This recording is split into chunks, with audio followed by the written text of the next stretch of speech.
coming in space according to the European Commission. To harness this, the bloc's executive has proposed the new Space Act. Boosting EU's competitiveness in the space sector is the aim. EU Decoded takes you behind the current space race this week.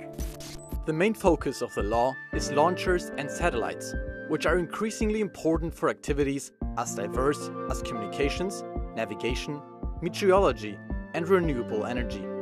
In 2023, the global space economy was valued at 572 billion euros, according to the European Space Agency. It's expected to grow by around 9% each year until 2035, when it will reach 1.6 trillion euros. But Europe lags far behind the US and has spent just 12 billion euros in public funding on the space industry, compared with 65 billion euros in the US.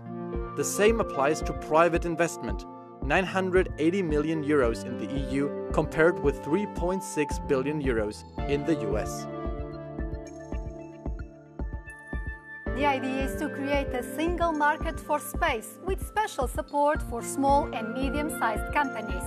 The competition is coming not only from the United States, but also from powers such as China and India.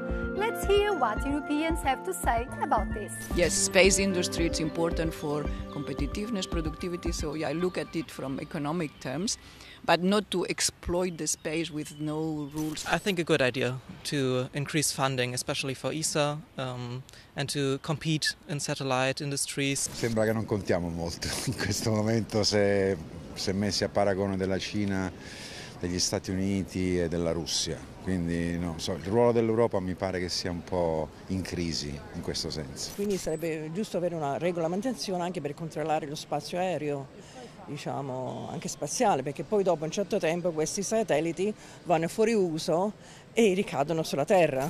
Euronews reporter Grégoire Lori is an expert on space policy.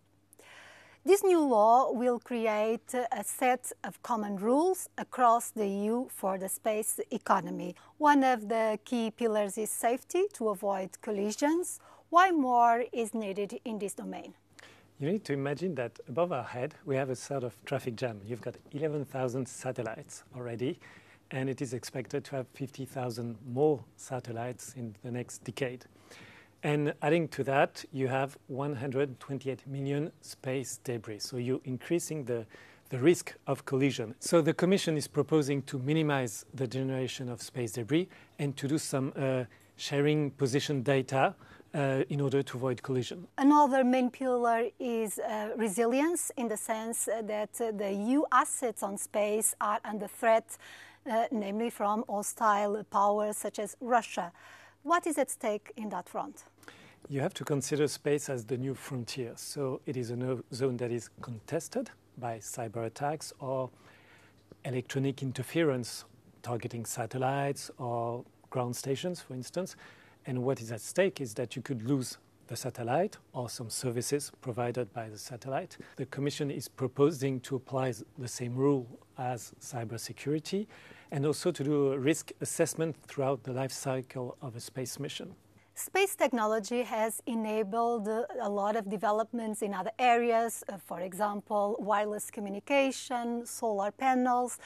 What does the EU need to do in order to become a leader in the global space market? So the Commission is proposing to have a single market for space.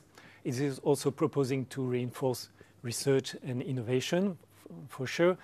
And of course, it is willing to enhance international cooperation and to work with public and private stakeholders throughout the economic spectrum. This law does not cover military uses, but the EU has already created a defense strategy for space. The year after Russia's full-scale invasion of Ukraine, the European Commission presented a space strategy for security and defense. The communication warned of the need to protect space systems, their supporting ground infrastructures and the data connections between them, including through joint space exercises. Meanwhile, the European Parliament recently commissioned a study on scenarios for space security in 2050. It warns of possible development of more weapons targeting satellites and space-based defense systems. Our guest is Andrius Kubilius, European Commissioner for Defence and Space. Welcome to Euronews. Some studies say that within a generation, one might be already mining on the moon or manufacturing in space to keep the Earth's atmosphere clear.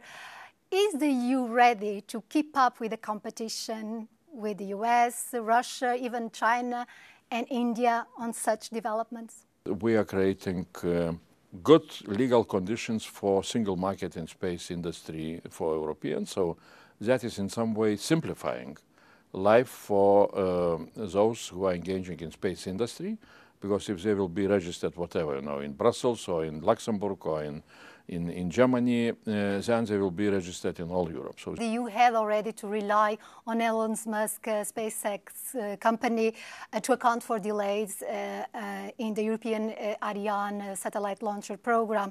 Can we find a solution to prevent relying so much on other international companies? We have several very good systems like Galileo or Copernicus. Now we are building IRIS² for secure satellite communication. And in order to service those systems in space, we need to have good transport system. And that is what Ariane 6 is doing.